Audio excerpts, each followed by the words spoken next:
एक रोमांचक सफर के लिए तैयार हो जाओ। यह है वृत्रासुर और नरसिम्हा। गुरुकुल के आंगन में सूरज की तपिश थी और युवा देवेन अपने गुरु से कुछ पूछने को बेताब था। उसने पूछा, वृत्रासुर और भगवान नरसिंह दोनों ही विनाशकारी थे, तो फिर एक अराजकता क्यों और दूसरा न्याय क्यों? ऋषि विमल की आंखें चमक उठीं जब वे मुस्कुराए। देवेन, यह उनके मकसद की बात है। उन्होंने सूखे के नाक वृत्रासुर की कहानी शुरू की, जो बदले की आग से पैदा हुआ था और इतना विशाल था कि पूरा आकाश निगल सकता था। दुनिया का सारा पानी वृत्रा ने रोक लिया, अपने विशाल शरीर से हर नदी और बादल को जकड़ लिया। सब जगह भयानक सूखा फैल गया और दुनिया सूखने लगी, मानो उसने पूरी जान ही छीन ली हो। देवता भी उसके आगे कुछ नहीं कर पा रहे थे। तब उनके राजा इंद्र ने अपना शक्ति वज्र उठाया और दुनिया बचाने वृत्रासुर सांप का सामना करने निकल पड़े। महायुद्ध छिड़ गया।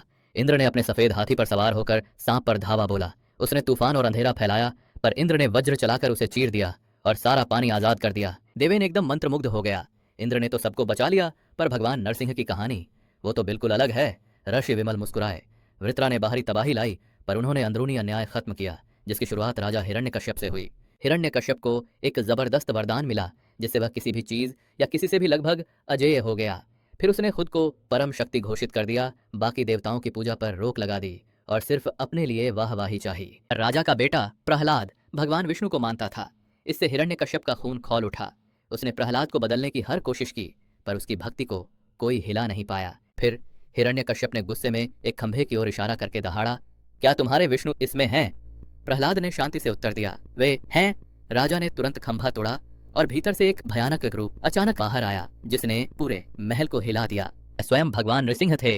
वे न नर थे न पशु, और उन्होंने झट से राजा को दबोच लिया।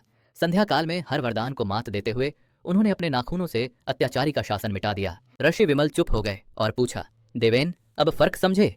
इंद्र ने बाहरी गड़बड़ी मिटाकर संसार में संतुलन लौटाया, पर नरसिम्हा ने अंदर के शैतान को कुचलकर सच्चाई को बचाया। देवन को अब सब समझ आ गया। वृत्रासुर ने भयानक अत्याचार फैलाया, पर नरसिंह नरसिंह भगवान का अपना हाथ थे, जो न्याय करने आए थे।